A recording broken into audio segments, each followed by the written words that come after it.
بسم اللہ الرحمن الرحیم۔ یہ آپ سکرین پر دیکھ سکتے ہیں، یہ مدینہ رسول صلی اللہ تعالیٰ علیہ وسلم کی ایک گلی ہے۔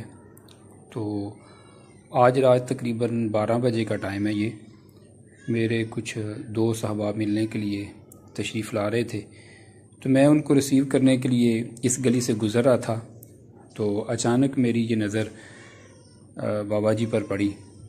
تو عمر ان کی کافی زیادہ، جو کہ آپ خود بھی دیکھ سکتے ہیں۔ میں حیران رہ گیا کہ یہ کیا چیزیں اس وقت اکٹھی کر رہی ہیں، اور لوگ بھی بہت کم آمد و رفت تھی اس میں، کچھ لوگ آ جا رہے تھے۔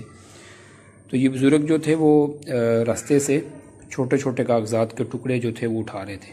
تو میں نے جب قریب ہو کے دیکھا تو وہ کاغذ اٹھا رہے تھے جن کے اوپر مدینہ پاک کا نام لکھا ہوا تھا۔ یعنی کوئی چیزیں ہوتی ہیں جو لوگ خریدتے ہیں اور اس کے اوپر مدینہ پاک کا نام لکھا ہوتا ہے، تو یہ بابا جی وہ اٹھا کر اپنے وہ ٹوکری میں رکھ رہے تھے۔ اللہ کریم ان کی محبت کو سلامت